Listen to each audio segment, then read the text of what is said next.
Hi, and welcome to the Imperfect Podcast. My name is Deb Crow, and I will be your host. Join me on this journey as we meet heart-centered leaders from all over the globe. Lots of interesting questions, interesting conversation, and find out what makes a leader. How do they handle uncertainty and complexity? How do they lead in a time that is volatile? Join us.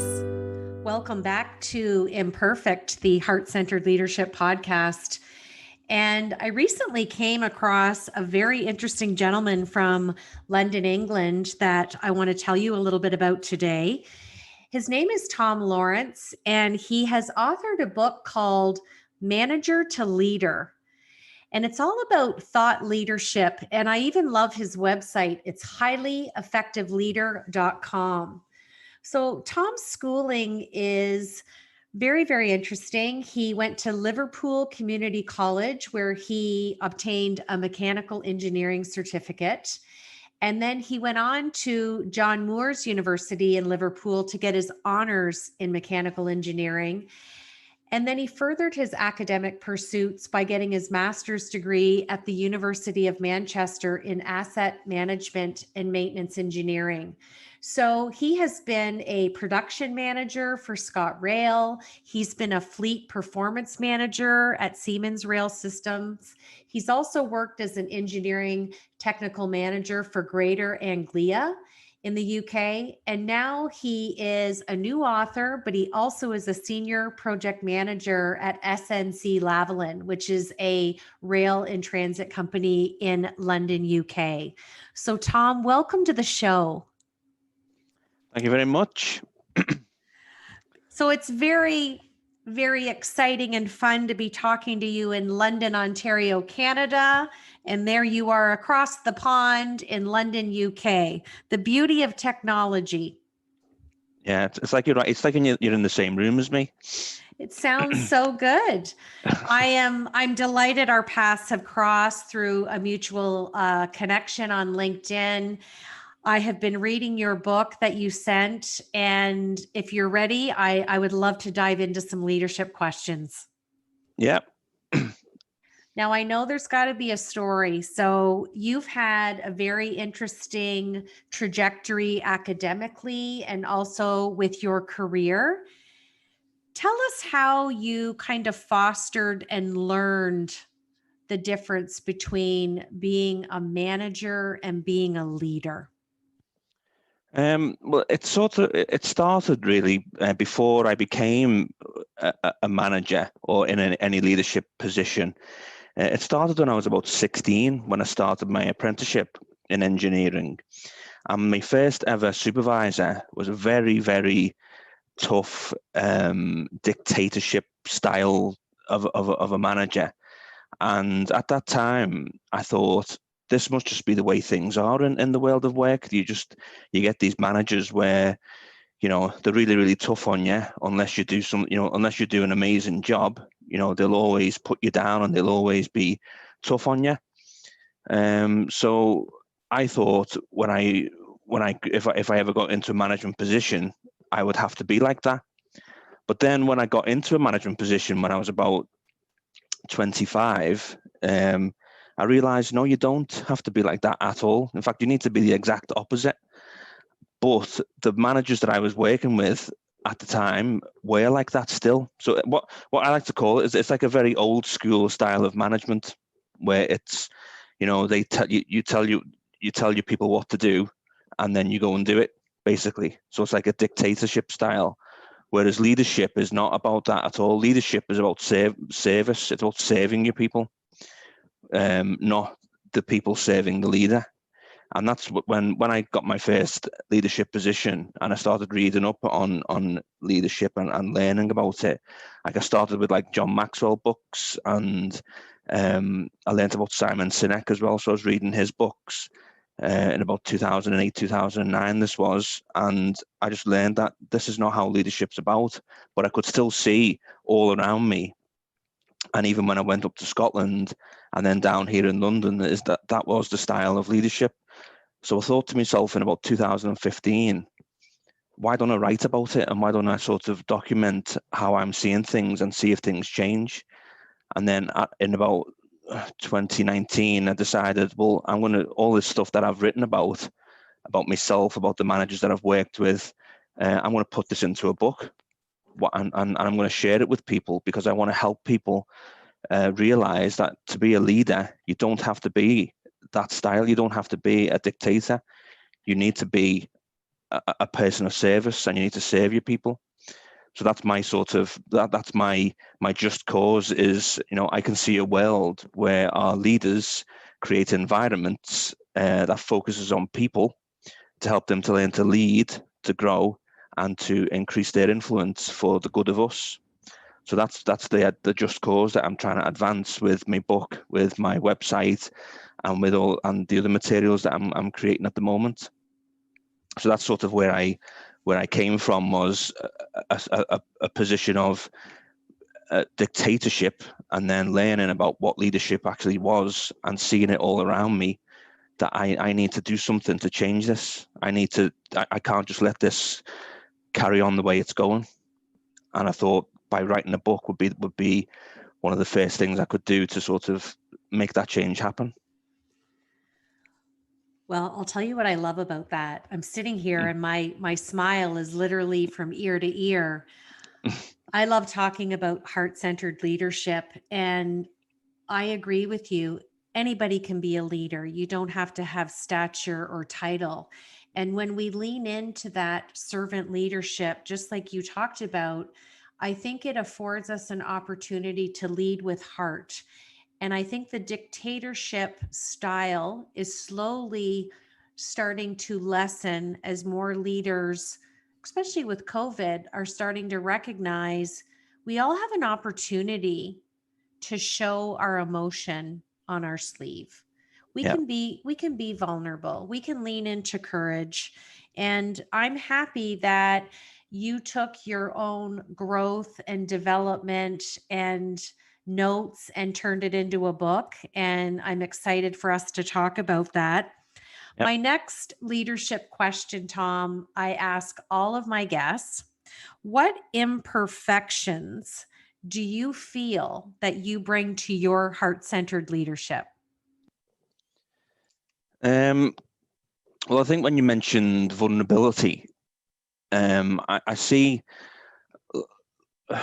with the sort of dictatorship style I was talking about before, it's and the tough leadership style. You can't show weakness. You can't show that you've got to know everything. You can't show that you don't know something. So if someone asks you a question, you've either got to know the answer, or you've got to wing it. Whereas with me, I'm absolutely fine with saying I don't know something, I'm absolutely fine by saying to my team or my people, I don't know something. I need help with this, and I'll raise my hand and say, can someone help me with this? Even though I'm in the leadership position, and people, not everyone. I think you're right. I think it is the dictatorship style is easing down, and less and less people are being like that. But I think my imperfection is, I don't mind, and I'm absolutely comfortable with saying to people, I need your help. Can you help me, please? Or if someone needs my help, I'm always there for them. And I think that's what's with being like that having that style of leadership, showing your vulnerability, is what builds trust with people. You're not trying to put on a persona. You're not trying to be someone else. You're being yourself, which is exactly what leadership is. It's about who you are. It's not what you are, or your position, or your title, or anything like that. It's who you are from within, and it's how you were brought up, and it's what you believe in, and by showing your vulnerability, that is what builds trust with people. That's what builds stronger relationships with people, and that's what helps you to increase your influence with people, because basically you're saying, yeah, I'm in a leadership position, but I'm exactly like you. Me and you are exactly the same. You can help me, I can help you, and that's what I think I bring. That's my imperfection that I bring to the table as being in a leadership position. Well, when I think about the essential qualities that a great leader can have. I think when they have clarity and a developed vision that they share that needs to be accomplished, it leads into their ability to share their decisiveness, and that Mm. they're committed to lead their team. I think there's room for courage, and I think it gets balanced out with passion and humility. So if I think about heart-centered leadership, and I know I created a document earlier this year with 20 qualities that I feel really lend to heart-centered leadership, and I don't believe any one leader can have all 20 going at the same time, but it's an evolving presence, and like you said, that self-audit and self-awareness is so mindful to our own growth and ongoing development as a leader. What do you think? My next question would be your top 3 servant, heart centered qualities that you bring to your leadership based on the positions you've had. I'm going to say maybe exposures to different leaders or mentors that you've had in your life. What would be your top 3 that you think you possess and execute right now? Well, my number one is, and this is something I work on every single day and something that I pay a lot of attention to, is leading by example. You know, we want what as a leader, we want our people to follow us because they want to, not because they have to, because of the position you're in. But leading by example is what I believe is what inspires our people. Because if you say to someone, I'm going to do this, I'm going to do A, B, and C by Wednesday, and you don't do it, then that will create distrust. That will break the trust between you and your team member. Whereas if you always follow through on your promises and you lead from the front, hence leading by example, I think that will inspire your people to do the same. And I have seen that in some of the teams that I've led, in the role that I'm in now, and also in my previous roles working in Scotland and in Liverpool. So my number one leadership quality or principle would definitely be leading by example. And my second leadership quality would be increasing my influence, and sort of that sort of ties in with leading by example, because leadership basically is influence, and the sort of the best way to increase your influence is to, as I say, is to build trust and create a strong relationship with your team. And when I say with your team, I mean a strong relationship with each individual. You've got to, you've got to focus when you're building relationships. You've got to focus on the person. And my third quality would be listening. I think a leader, when I have my one-to-ones with my team, I always have this sort of ratio of I listen 80% of the time and I talk 20% of the time. And the reason for that is because I want to listen to understand. I don't want to listen to reply or respond. Whereas a lot of leaders who I've worked with and still work with listen to reply. So what happens when you listen to reply is you don't fully listen, you don't fully understand what's being said, and you interrupt because you want to get your point across before the person you're speaking with gets their point across. Whereas if you listen to understand, then they feel heard, and it's the feeling that they get. Sometimes they might not remember what you say or what you've done, but they'll remember how they felt, and that's the big key for me. Is that's another way of building trust and building a strong relationship with the people who you lead. Well, and you made such a good point in your top 3 qualities, and listening to understand and not to process to respond. I think that's a skill that we have to work on daily to hone and evolve. Mm. And it leads me nicely into my next question. So, you've authored a book, Manager to Leader: How to Become a Highly Effective Leader. So you shared a little bit that you've been taking notes along the way in your own career. So give us some backstory to why you felt you were ready to release this to the world, and this has been a passion project for you. So share with us some highlights of the book, or just why you decided now was the time. Well, I decided that now was the time. Actually, it was in 2019. It was in February 2019 because I just started this new job with SNC Lavalin as a senior project manager, because the job I had before when I was engineering technical manager, it didn't end very well. Things weren't going very well, and the engineering director who was working there, he was leaving, and a few people were leaving, and they kind of saw me and a few others as like scapegoats. So before it happened, before it all everything crashed, I got out of there quite quickly.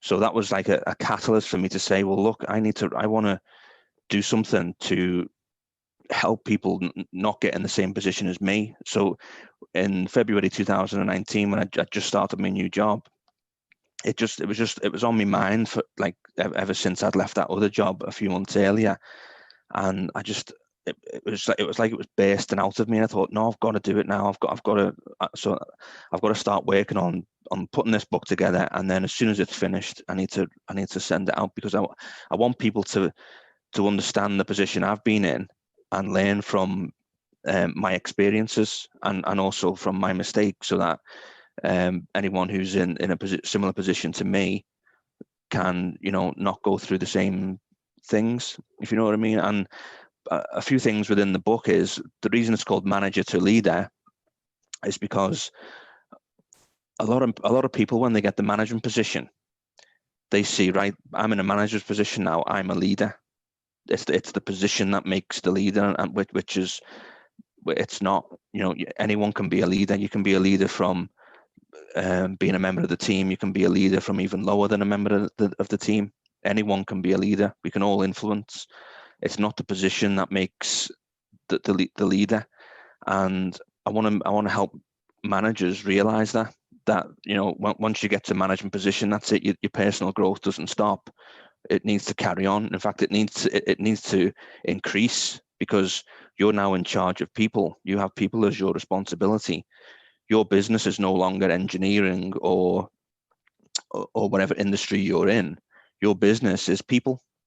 So you need to learn how to lead and how to influence people. So if you were an amazing, like I've worked with some amazing engineers, but when they get into the management position, they can't do the job.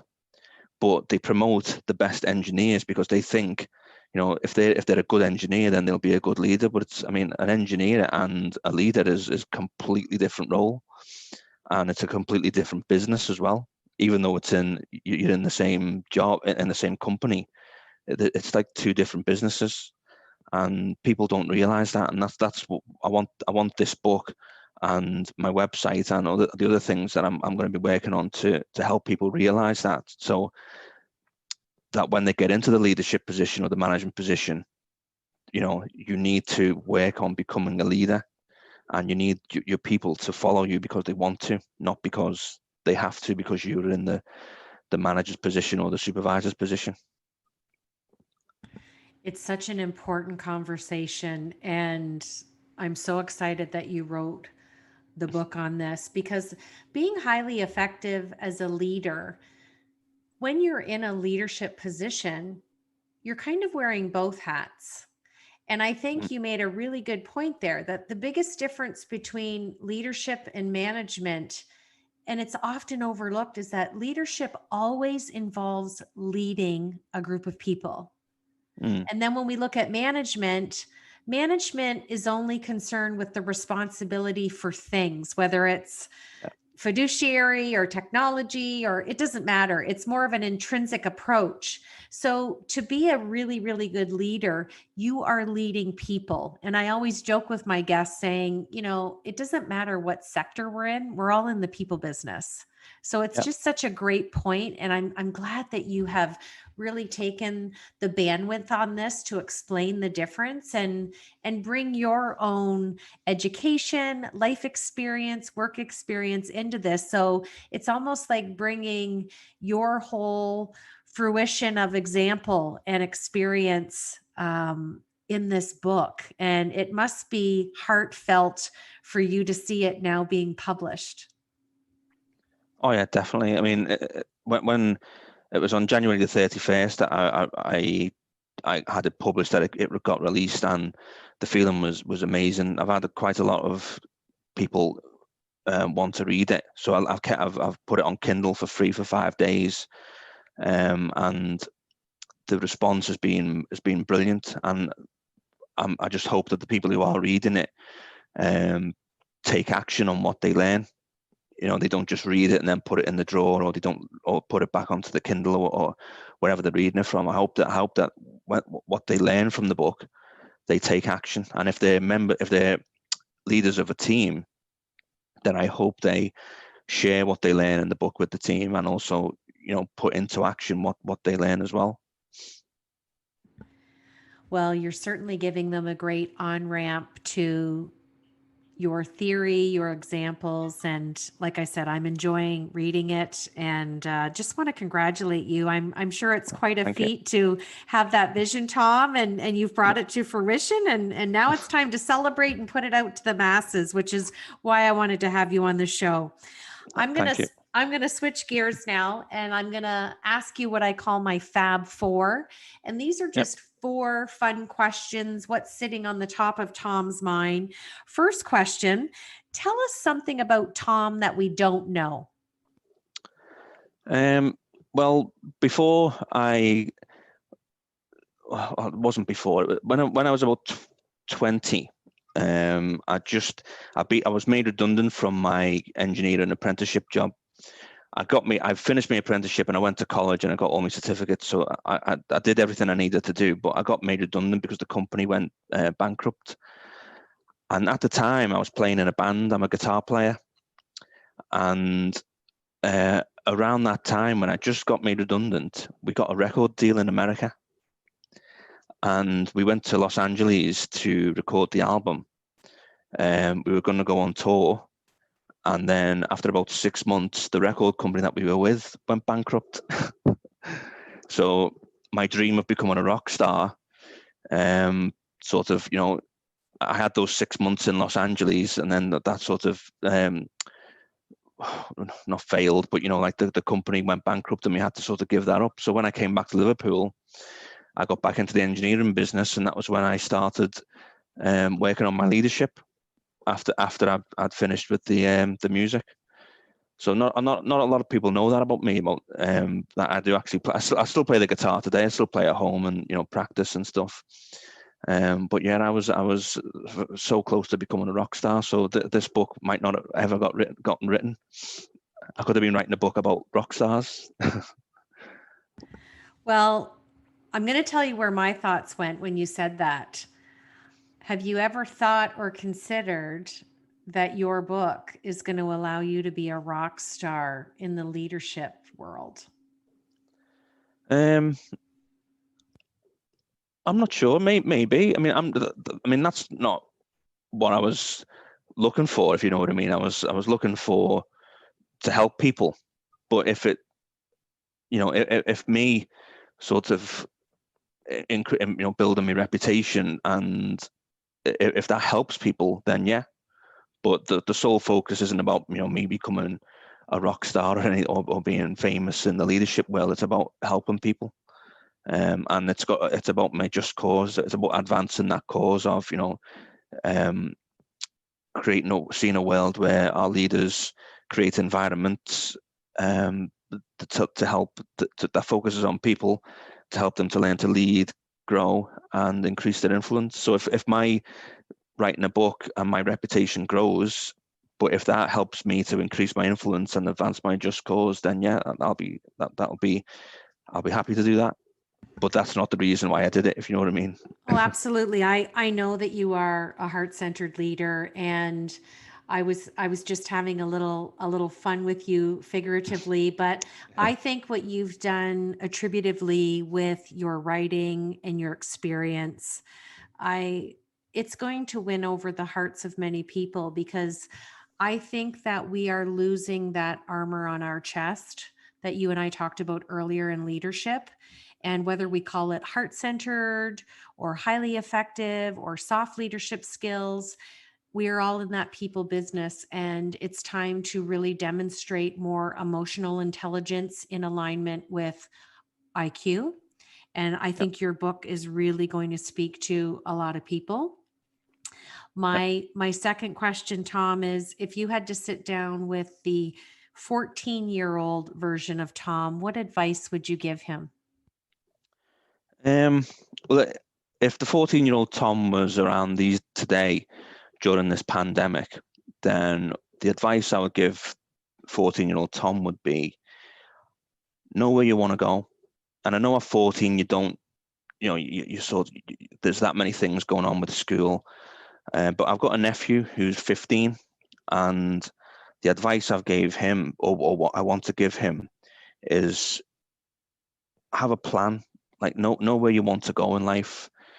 Don't wait until you're in your mid-20s, like I did. I mean, and I did an apprenticeship when I was 16, but the reason I did that was because my brother did it.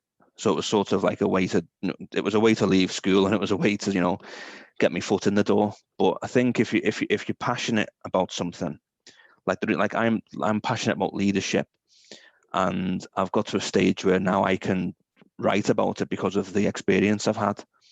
But if you've got this passion, or you've got this fire burning in you, then pursue it, go for it. If it doesn't make you any money, or if it doesn't make you, it means you still got to go out and get a job while you pursue this passion, then still do that. Don't give up on it. Um, you've got this passion for a reason, and you've got this fire burning in you for a reason. So, don't give up on it, and don't give up on yourself. That's what I would say. Well, it's such solid advice, and there's many people who are in employment situations who want to branch out and really live their vision or their dream. And sound advice, you can be working in a job and be working on your legacy at the same time. Yeah. And look what you've just done with your book. It's been something that's been sitting in your heart for many years, and you've brought it to fruition. So I think you're giving an indication of hope and resiliency, and it's sound advice. Yeah. Thank My you. my third question, Tom, is I hear a lot of hope in what you talk about and in your book. Do you have a word or a mantra or a vision for 2021? Well, my leadership mantra is learn to lead, learn to grow, and learn to increase your influence. Now, the reason for that mantra is leadership and influence are the same thing, but not a lot of people know that. And with leadership comes personal growth. So I think for 2021, because of the year we've just had and the year ahead, I think if we can focus on our personal growth, but also our leadership, and the way to do that, if you don't lead a team or anything like that, it doesn't have to be at work, it can be at home, is help others with their personal growth. Because if you help someone else succeed, you're actually inadvertent, as a byproduct, you're succeeding yourself. So you're still creating that success for yourself if you're helping others succeed as well. And I think for the year ahead and the year we've just had, if we can all help each other, learn to lead, grow, and increase our influence with each other, then I think the world will be in a much better place. Oh, I agree with you. And just going back to basics, reaching out to colleagues and friends and family members that might be having a difficult time, just doing a kind deed for no Yeah, reason at all. Just those simple acts, random acts of kindness. yeah. Well, with the just didn't mean to interrupt, but with the act of kindness, you've heard of oxytocin, and Yes. it's a chemical in the brain.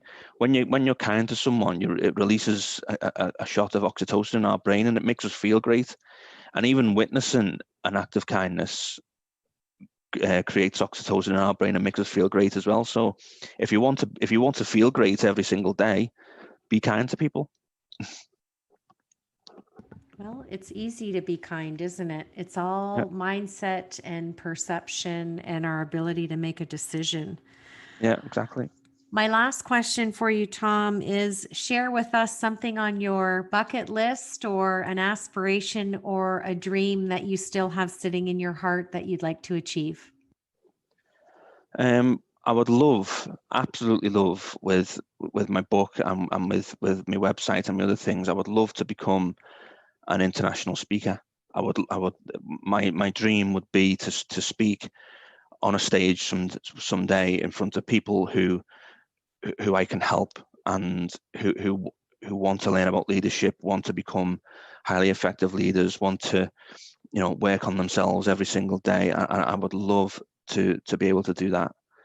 I mean, I'm a huge fan of the likes of John Maxwell, Simon Sinek, all the major leadership coaches and experts who speak on stage. I would love to be able to do that and help people that way as well. Well, I think that's an exciting goal, and we can never use up or max out on our creativity, whether we're creating it, trying to implement it, sustain it. So I wish you all the best. I'm very happy our paths have crossed. Another heart centered leader that I'm aligned with. And I just want to wish you all the best with your book and your future success. And I'm sure we will see you on a stage someday. And just want to thank you for your time and sharing your expertise and your heart with us. Thank you very much. I've really enjoyed it, and it's actually made me think a little bit more as well. Well, that's what us heart-centered leaders do for one another. We help each other be even better than when we met or since Yeah, our last conversation. So, thank you for being on the podcast. And I always pick a quote to end the podcast based on my guest and their leadership or their book. And the one that I picked for you that I want to leave with the listeners, Tom, is one by Ronald Reagan. yeah, And he says, the greatest leader is not necessarily the one who does the greatest things. He is the one that gets the people to do the greatest things. And I think that's all encompassing in who you are, Tom, and in your new book. So we're going to put all the information below in the podcast episode description so you can yeah. grab the book or the ebook. And again, I just want to thank you, Tom, for joining me today. Oh, been my pleasure. Thank you very much for having me. So this is Deb Crow. Thanks for joining me on Imperfect. And we're happy that you're listening to this episode with Tom Lawrence out of London, England. If you like our show, we'd love for you to share it. We'd love for you to give us a rating and a review. And we'll see you next time on Imperfect, the Heart Centered Leadership Podcast.